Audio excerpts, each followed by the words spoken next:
go. Alright, straight into the next part of psychology, mental health. This should be the final part, so let's get right into it. Now, with this one, it's my favorite part, and it's to diagnose someone with the types of mental health, which is schizophrenia, depression, phobias, and this is all based on the DSM-5 and the requirements set by that.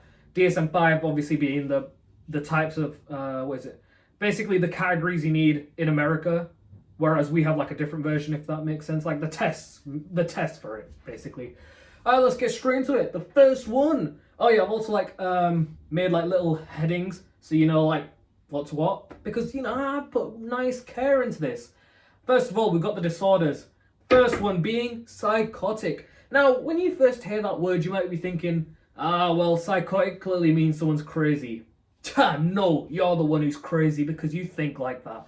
No, it means to lose contact with reality. So when psychiatrists say he's gone psychotic, it means they've lost contact with reality, where they might be seeing things, hearing things, and it's just not within reality. It's pretty simple.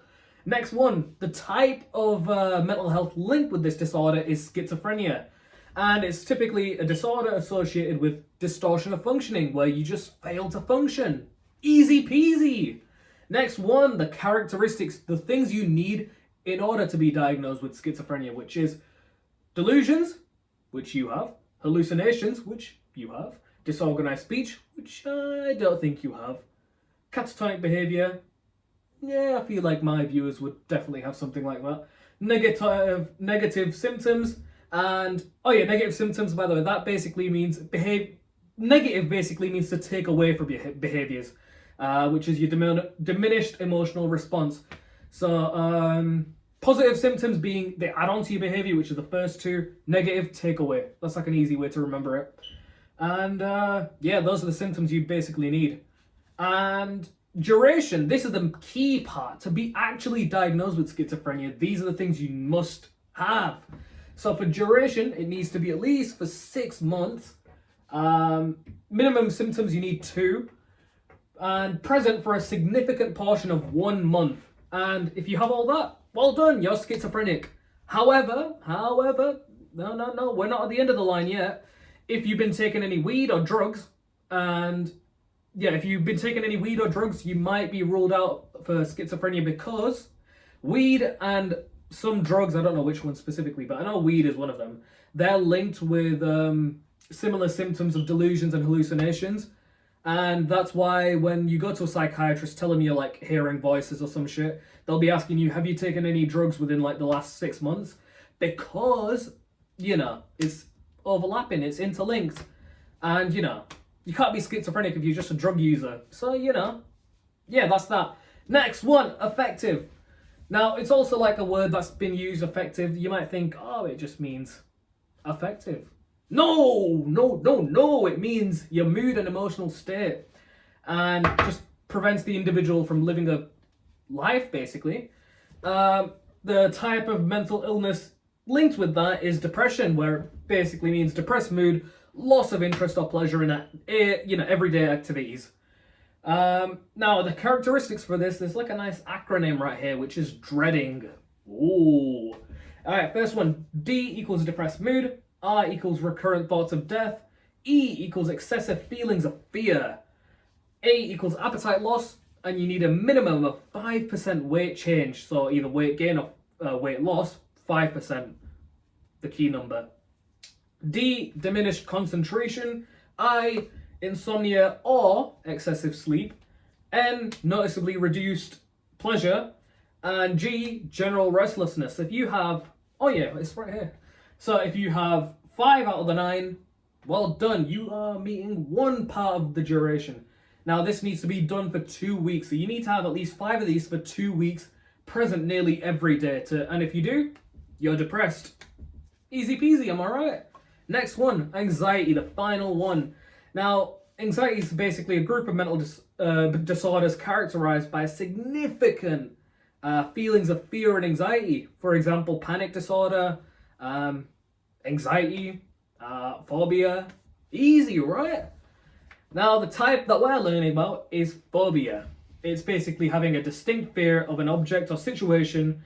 The person knows the fear is irrational, yet they still fear it. Pretty simple.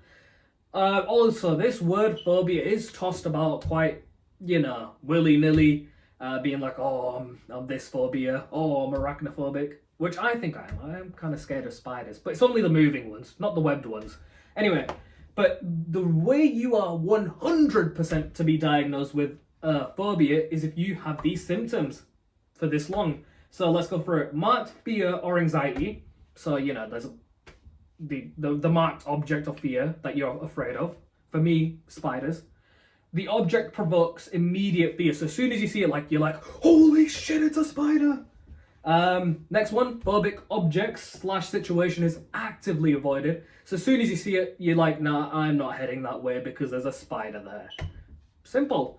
Next one, fear is out of proportion. So it's like the types of things you do is out of proportion to what the spider really, like the spider's this small and you're going you're taking an entirely new road just to avoid the spider. That's like a out of proportion, right? Yes.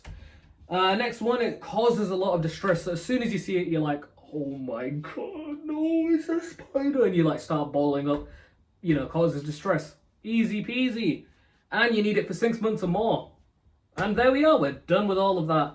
On to the next. Alright, straight into the next part. We've got the genetic explanation to go over. Also, if I do cough, I'm very sorry because, I've fallen ill. It can happen to the best of us.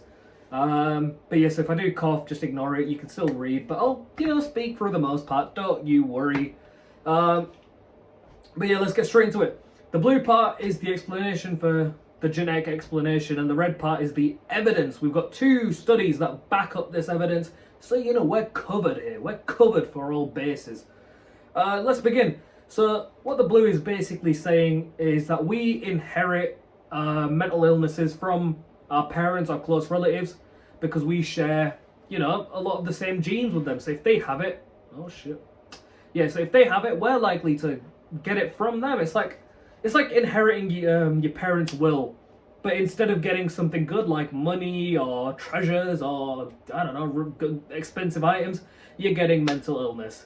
Yeah, it's not a good deal, is it? No. But, yeah, so extra information to help you out with the blue part is that 50% of our DNA comes from who? Our parents. From the mum and the dad. Well done, you should know that. And a little extra, little seasoning on top of there is that we also share a lot of similar genes with our close relatives too. Yeah, easy enough.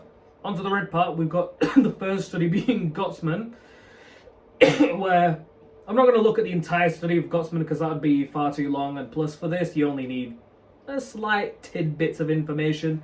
So for Gottman, we have the results proving the genetic explanation because 2 parents who both got schizophrenia, if they had children, which, they did, and there's evidence for it, it's, whole other thing. But basically, they were 27.3% likely to have schizophrenia. So the children were that percent likely to get schizophrenia. It's, basically showing if your parents have schizophrenia, you're more likely to get it.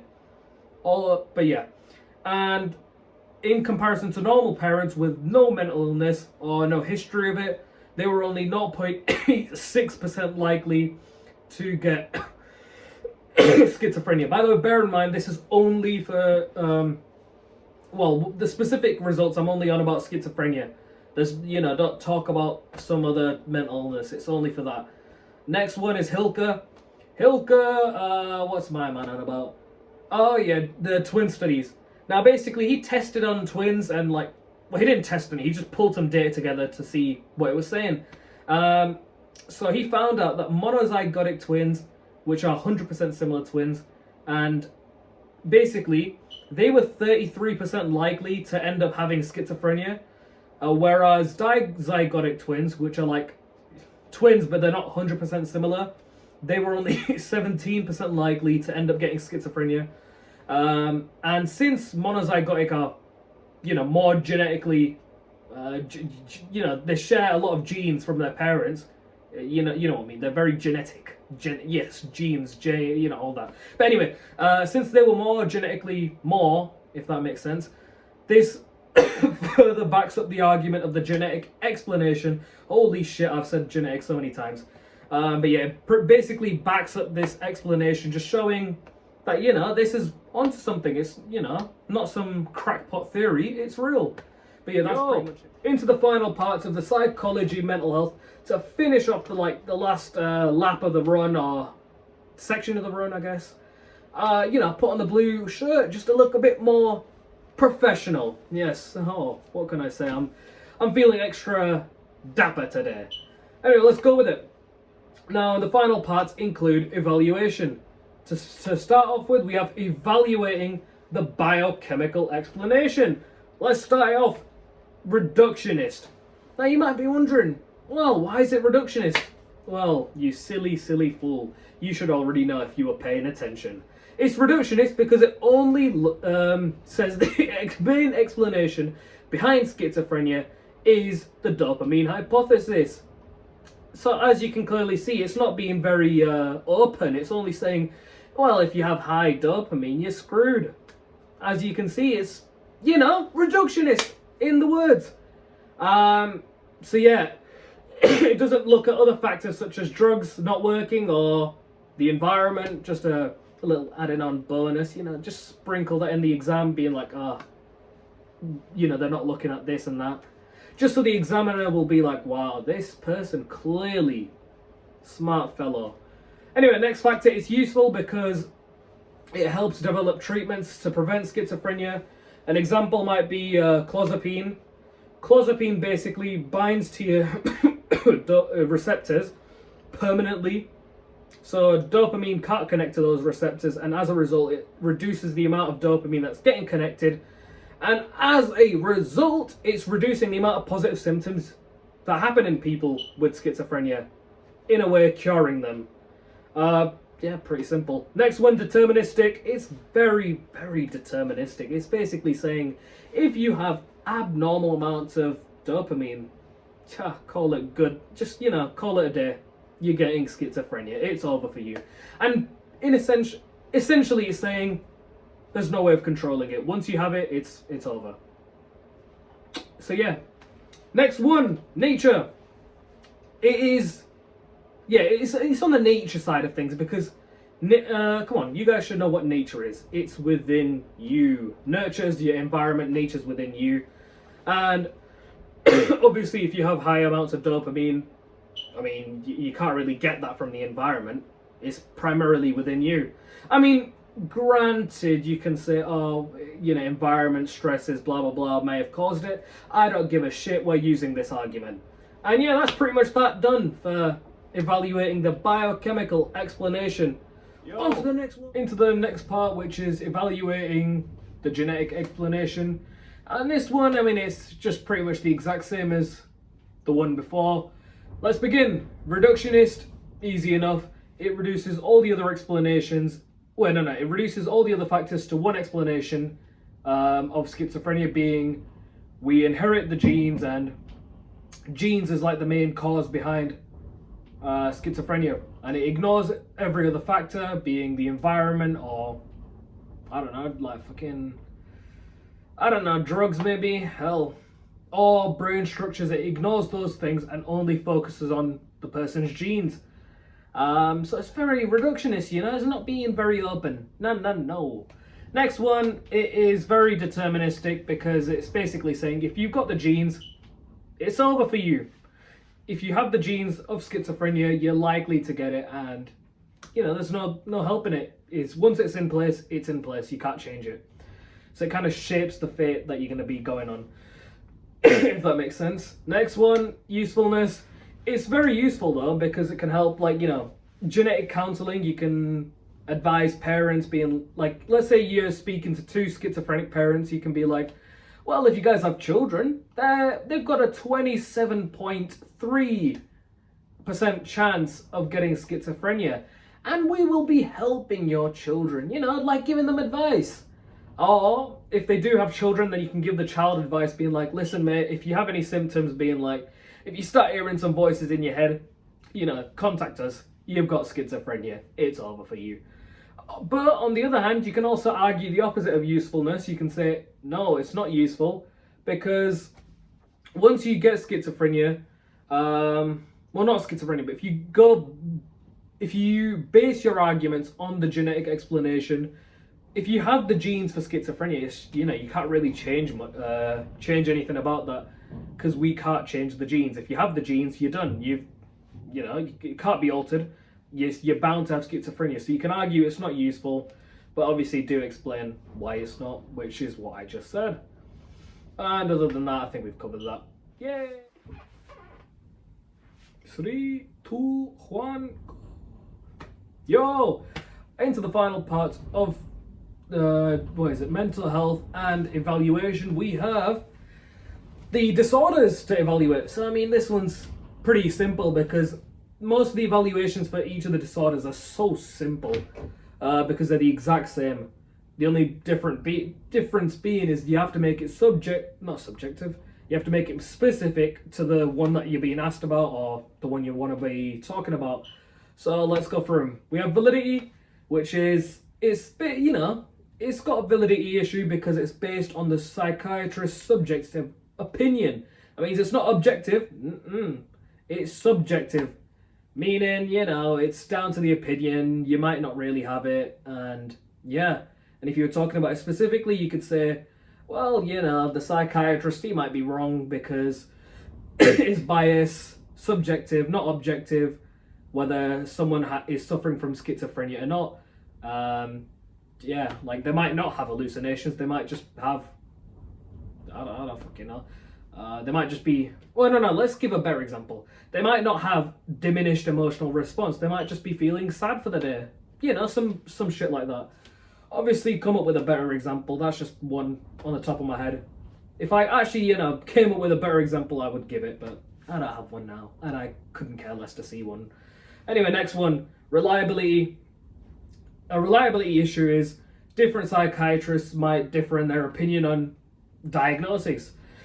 So let's say psychiatrist A diagnoses Mr. Patient right here with schizophrenia. Psychiatrist B comes along and says, well, no, this guy, he's not suffering from schizophrenia. What are you on about? He suffers from PTSD.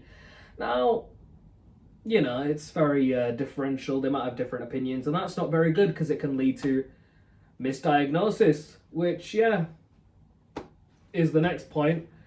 There's no biological test for any of the disorders. You can't do a test like, how we have a COVID test and, you do that, that thing, and then it says you're positive or not. No, we don't have that for mental health. It's just a guess. And as a result, you might be misdiagnosed. And if you misdiagnose it, you're a bit screwed because it can make your condition much worse or give you a completely new condition on top of what you already have. So yeah, and here's some examples of some symptom overlap that can cause misdiagnosis. So here we have hallucinations, which can be mixed up for PTSD with flashbacks. Here we have a negative symptoms from schizophrenia, such as diminished emotional response, overlapping with depression. And the final one, we have catatonic behavior, which can be overlapped with bipolar disorder. And overall, that's all of mental health done. Well, what I'm revising specifically is done. If there's anything more, I'll add on to it. But that's that for the most part. Yay!